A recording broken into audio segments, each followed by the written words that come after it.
à Saint-Étienne, dans l'Office de tourisme, pour vous présenter la 9e édition de la Biennale du Design. Donc il faut savoir avant toute chose que Saint-Étienne est une ville classée patrimoine mondial en tant que ville design. Donc cette 9e édition se déroule du 12 mars au 12 avril, donc un mois complet. Donc le thème de cette année est l'essence du beau. Donc l'idée est de se retrouver un peu de partout dans la ville et d'aller un peu dans tous les sens, explorer un peu tout ce qui est exposition, etc. Donc chaque emplacement sur le territoire a une exposition bien précise en accord avec la thématique générale. Tous les 2 ans, cette biennale attire des touristes venus de la France entière et du monde entier, à l'image de l'invité d'honneur qui est Séoul, donc la capitale de la Corée du Sud. Donc nous allons nous concentrer sur le thème l'essence du beau.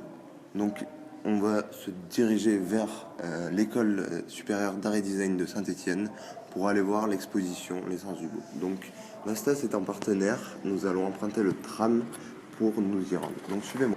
Donc nous voici devant le SATS, l'école supérieure d'art et design de Saint-Étienne, ancienne manufacture, où se déroulent les expositions IN qui concentrent la majorité des expositions. Donc rendons-nous à l'intérieur pour pouvoir admirer ce monde hors du commun. Suivez-moi.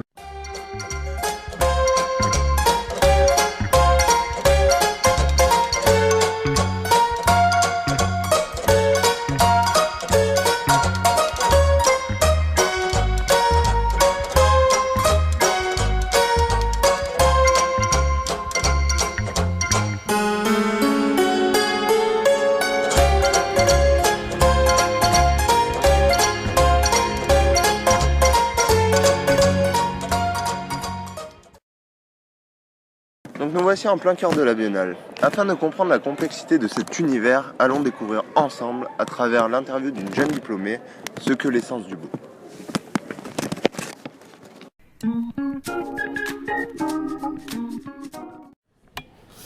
Donc bonjour Daria. Bonjour. Merci d'être ici pour répondre à toutes nos questions. Donc nous sommes ravis de vous rencontrer ici à la Biennale. Donc déjà en quelques mots, pouvez-vous vous présenter ? Je m'appelle Daria Evazova. Enfin, je suis étudiante en post-diplôme ici à l'ESAD. J'ai commencé ma formation design en Russie et après je suis venue en France pour la finir. Et actuellement, donc je fais la recherche au post-diplôme. Le sujet de ma recherche est plus ou moins le designer défroqué. Enfin, donc c'est le designer qui se refuse la logique marketing. Donc, comme on a pu le comprendre, vous êtes diplômé en art et design et présentez votre œuvre ici. Donc concernant le thème de la Biennale, qu'est-ce que représente pour vous l'essence du beau ? C'est assez compliqué de donner une réponse bref en fait. Ma recherche sur le designer qui se refuse donc des logiques commerciales. Enfin, je développe une théorie que le designer ne doit pas être juste un alibi décoratif. Moi, je pense qu'un objet beau, il ne doit pas simplement être beau gratuit. Donc, qu'êtes-vous venu présenter ici à la Biennale ? Je présente mon projet de diplôme que je présentais au mois de juin 2014. Donc, c'est le projet qui s'appelle la cuisine.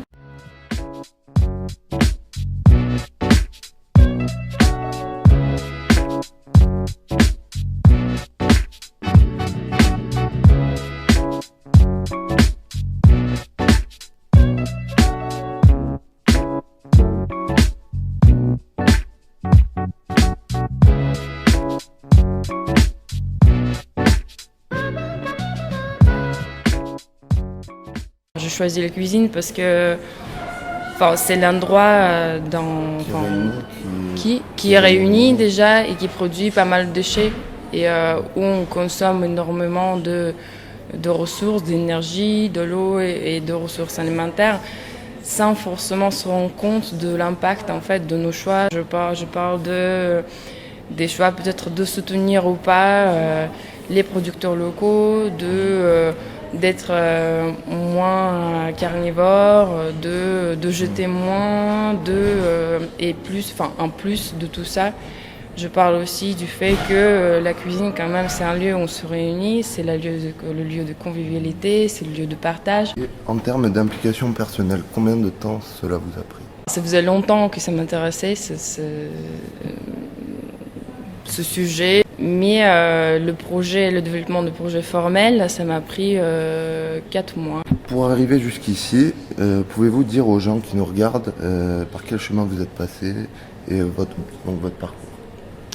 Oula. Bon, comme je l'ai dit, j'ai commencé mes études en Russie. J'ai fait une espèce de lycée professionnel spécialisé en art. Enfin, j'ai commencé à 15 ans. Au début, je fais de la peinture académique, mais très vite, j'ai compris que c'est un peu trop cadré pour moi. Après, j'ai commencé à faire le design d'espace dans le même établissement. Ensuite, j'ai commencé à faire la fac dans ma ville natale. Qu'est-ce que j'imagine que ça va m'apporter ou qu'est-ce que ça va m'apporter vraiment? Disons que c'est une opportunité de partager ma vision du design avec qui je ne partage pas forcément les mêmes aspirations. Et c'est pour moi aussi une opportunité, une occasion de voir un peu l'autre vision du design, parce que dire de la beauté, pour moi, la beauté quand même c'est le prétexte pour faire la Biennale, mais j'espère que c'est pas l'essence de la Biennale, même parce qu'il y a quand même pas mal de projets qui vont beaucoup plus loin que juste la notion de la beauté.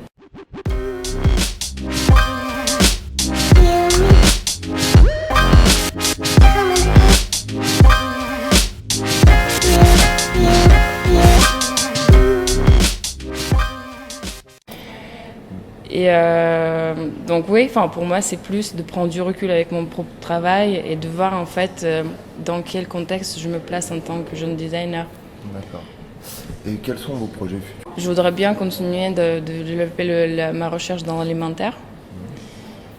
Et si vous parlez des projets professionnels, pour l'instant, j'en ai pas vraiment. Je pense que je vais petit à petit faire ma recherche, petit à petit comprendre comment je vais agir en fait dans ce monde professionnel, comment je vais me positionner, parce qu'en sortant de l'école, on est un peu paumé, parce que le cadre de l'école, il nous permet de réaliser nos projets aussi fous et aussi irréalisables qu'ils puissent paraître, et on a une liberté en fait qui n'est pas liée à la réalité économique.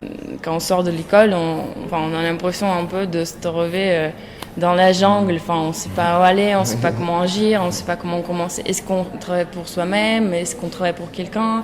Ce sont pas mal de questions qui se posent à la sortie de l'école, et c'est pas évident de trouver des réponses tout de suite. Et le problème aussi, c'est que le design, c'est mon point de vue personnel, que le design il est en pleine évolution, il est en plein de crise d'adolescence, on peut dire, où on doit chercher d'autres façons de s'exprimer, d'autres façons de raisonner. Merci d'avoir répondu à nos questions. Et on vous souhaite une bonne journée et bonne continuation. Merci à vous aussi. Voilà, notre escapade se termine ici. On a pu constater à travers ce parcours que le beau ne peut être définissable. Cela dépend de l'interprétation et de la perception de chacun. Au travers de ces œuvres, chacun de ces jeunes artistes ont un vécu différent, à l'image de Daria Ivazova. Mais l'intérêt et l'implication de cette nouvelle génération d'artistes et de designers apportent une nouvelle facette qui ne cesse d'évoluer. My house in Budapest, my hidden treasure chest, golden grand piano, my beauty focused EOU. Ooh, I'd leave it all. My acres of land, by the cheese,